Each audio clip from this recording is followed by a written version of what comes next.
Ya, kita lanjutkan. Kalau Bang Nara tadi kan bilang, ya oke, di satu sisi setuju. Tapi kalau tidak setujunya itu apa yang perlu dikritisi? Apakah tadi yang Bang Nara bilang, wilayah-wilayah tertentu yang mayoritas sudah agama Islam ya sudah gitu, dilakukan saja seperti biasa atau bagaimana gitu? Jadi kalau dalam bahasa umum itu ada namanya syarat dan ketentuan berlaku. Nah, Jadi ada seperti itu. Ya, tidak langsung pukul rata, enggak begitu. Karena bagaimanapun ini misalkan gini, apakah kan survei tadi? Survei itu apakah khusus Ramadan atau kesehari-harian? Ini kan beda-beda kan suasananya kan. Apalagi survei itu lagi buruk-buruknya kalau masa-masa politik itu. Jadi ketika ngomong hasil survei, 2021 kok Bang. 2021 survei. Ya kurang 2 tahun lagi kan sama aja. Jadi kalau misalkan dalam survei itu menyebutkan setuju dengan ya diatur boleh ya, kemudian dibatasi boleh hanya untuk adzan dan iqomah. Tapi kalau Ramadan, ini bagi umat Islam itu kebanggaan. Di situ tidak hanya sholat ya. Ada orang tua ingin mengedukasi anaknya untuk ikut ke masjid. Ada juga di situ, mohon maaf ya, bahkan arisan saja. Kadang di masjid kalau Ramadan itu, karena memar waktu ibadah sambil arisan. Ada lagi pengajian ibu-ibu, tidak waktu sholat itu. Jadi itu ada waktu mengumpulkan massa, mengumpulkan jamaah, kegiatan ekonomi, kadang ada bazar Ramadan. Kegiatan tidak hanya sholat saja. Oleh karena itu menurut saya, ini kan nggak panjang waktunya. Apalagi Saudi sekarang cuma 13 rakaat loh sekarang. Apa itu namanya? Tarawihnya. Tarawih itu berubah ya. Kalau di Indonesia ya ada yang 23, ada yang 23 tapi cepat, ada yang 11 tapi panjang. Jadi Ya, maksud saya gini, khusus waktu Ramadan kita beri kelonggaran. Jangan. Kelonggaran seperti apa harus jelas nih. Kalau saya tarhim itu boleh agak panjang, pakai speaker luar boleh. Kemudian adzan, iqomat, kemudian sholat enggak harus di dalam ya. Tapi kalau sholat tarawih, apalagi yang sudah 11 rakaat itu maulah keluar lah sound system itu keluar. Karena juga biar bisa orang-orang yang tadinya belum tarawih langsung buru-buru. Betul. Ini suasana Ramadan. Nampar mereka-mereka. Suasana berdapat gitu loh, suasana berdapat. Karena waktunya pendek. Ramadan itu pendek loh, kalau udah biasa ngikutin ritual Ramadan itu pendek. Jadi apapun informasi dari masjid, masyarakat sekitar harus mendapatkan dan juga mendapatkan manfaat dari apa yang ada di masjid, termasuk sholat tarawih. Barangkali orang tidak bisa ke masjid sakit, ya dia di rumah ngikutin perkembangan di masjid, mendengarkan orang ya tadarus 10 menit 15 menit boleh lah ya. Biar tapi terasa gitu ya. Tapi kalau tarawih, sholat tarawih, kalau bisa keluar lah sound sistemnya itu, karena itu hanya setahun, hanya sebulan saja. Sebagaimana agama lain juga seperti itu, ya biarkan aja, itu kan keistimewaan masing-masing agama. Jangan sampai nanti internal agama kita malah mempersoalkan ritual kita seperti itu. Saya rasa tadi Pak Adip kan juga sampaikan jangan sampai kemudian kita ada kata mengganggu tadi. Anda sering mendapat laporan tidak bahwa ini mengganggu sekali? Nggak ada, justru teman-teman saya yang non muslim malah berterima kasih karena bangun pagi itu susah. Jadi dia terbantu dengan suara adzan maupun suara tarhim ya sebelum subuh itu malah terbantu karena bisa terbangun dengan suara itu. Banyak yang begitu. Dan saya juga memahami teman-teman saya yang non-muslim pun mereka nggak pernah protes kok. Ini yang ribut itu sebenarnya teman-teman kita sendiri, baik yang setuju atau tidak. Mungkin yang ikut survei tadi yang setuju, yang nggak ikut survei yang nggak setuju. Itu internal kita saja. Kalau non-muslim mereka fine-fine aja, mereka sangat menikmati ya. Bahwa dalam 1 tahun kami bisa menikmati suasana Ramadan. Makanya enak kan ada kolak ya kan, ada takjilnya macam-macam gitu ya Bang ya. Macam-macam kan seperti itu. Kalau desa, saya di kampung di Klaten, ada namanya jaburan.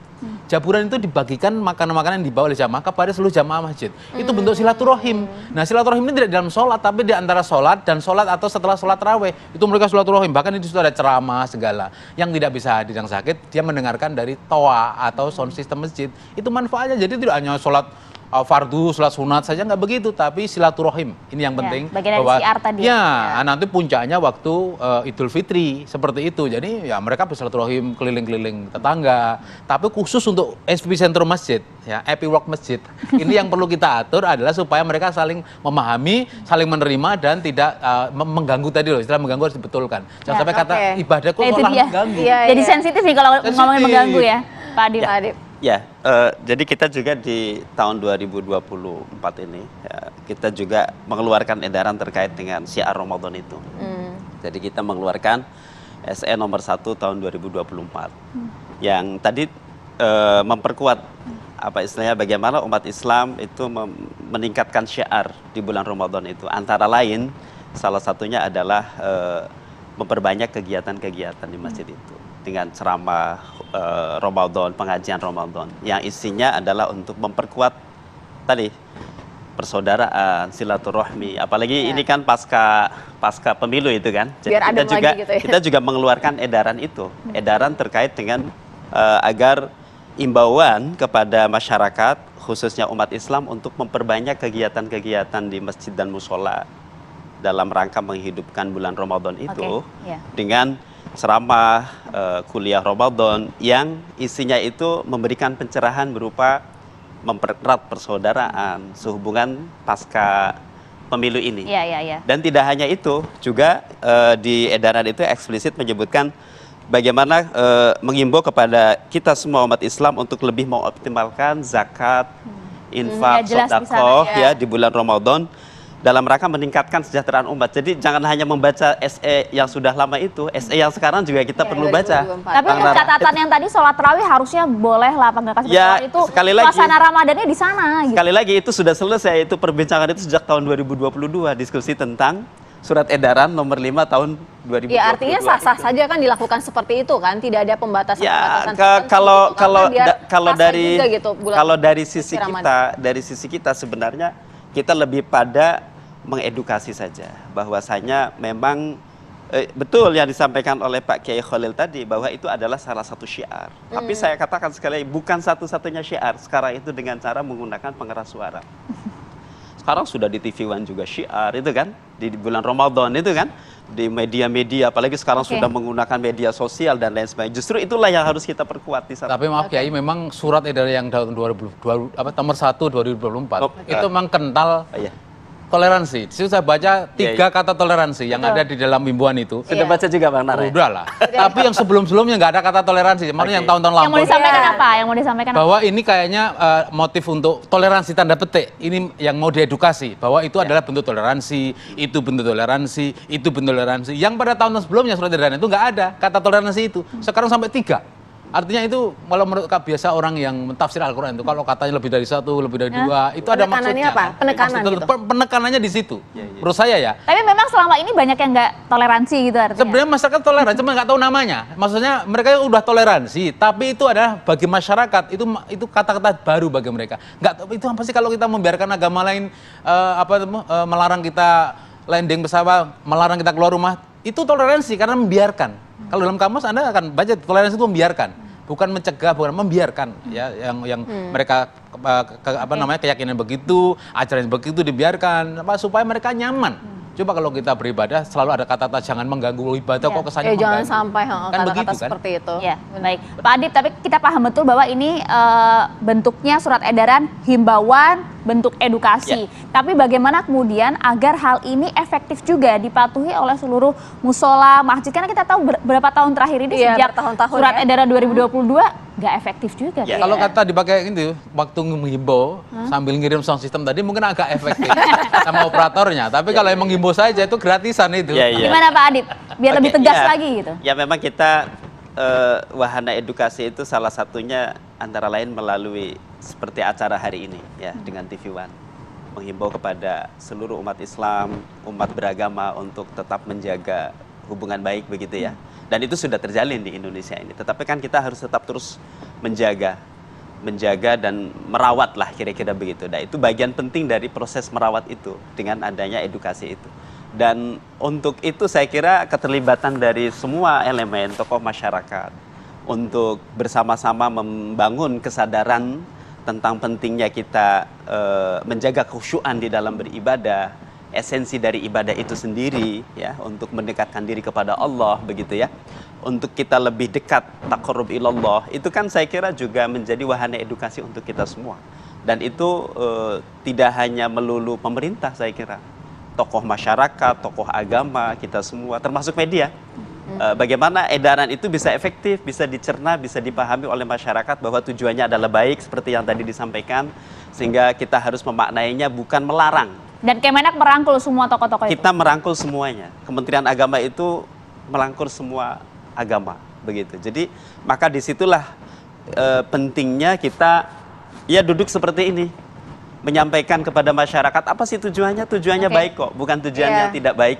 Untuk kita semua tadi saling toleransi. Dan kalau kita lihat edaran nomor 1 tahun 2024, betul ini beliau Ahli tafsir. ahli tafsir. Ya. Saya sendiri belum menghitung itu kata toleransi sampai 3 itu. Sampai 3 itu. Karena kita memang betul mendorong agar terus terawat ya. Indonesia ini terawat dari sisi kerukunannya, harmoninya, dan seterusnya. Dan itu yang tentu kita harapkan semua. Tapi kan tadi Bang Nara kan bilang kan kalau misalnya di lingkungan Bang Nara sendiri saling support gitu, tidak ada kata-kata yang mengatakan bahwa mengganggu sehingga minta dihentikan. Tapi kalau misalnya dari Kemenak sendiri menerima laporan-laporan dari ada yang terganggu atau ada yang justru merasa harus di Ya, perhatikan justru gitu. keluarnya edaran ini karena kami di Kementerian Agama ini menjadi pusatnya kan. Laporannya Artinya, seperti apa, Pak? Iya. Ya, yang belakangan terakhir saja misalnya dengan tulis tangan gitu langsung ke Pak Menteri bahwa di masjid ini, musola ini mohon maaf penggunaan pengeras suaranya tidak sesuai dengan edaran, jam 3 sudah dibunyikan atau kadang-kadang suaranya tidak bagus segala macam.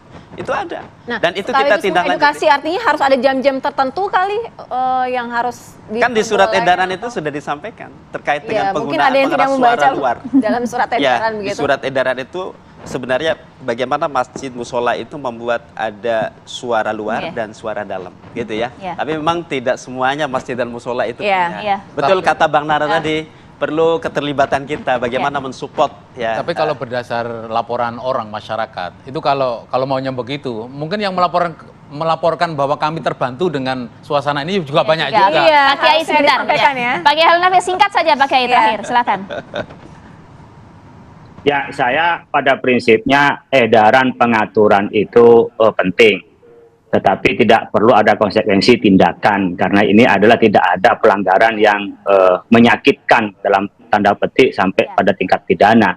Yang kedua, barangkali hal yang seperti ini perlu juga melibatkan berbagai pihak yang terlibat bukan hanya di MI ya, tapi juga seperti ormas-ormas yang lain. Karena kami di MUI juga merasa tidak terlibat juga. Beberapa saya terlibat, tapi ini tidak terlibat, sehingga mungkin tadi yang Jakarta sentris, yang cara bikinnya itu kurang memahami terhadap pluralitas di Indonesia ini. Yang ketiga, ya tentunya tadi udah ada beberapa hal yang perlu diperbaiki. Saya pikir perlu diperbaiki tadi biar lebih komprehensif dalam pengaturan ini.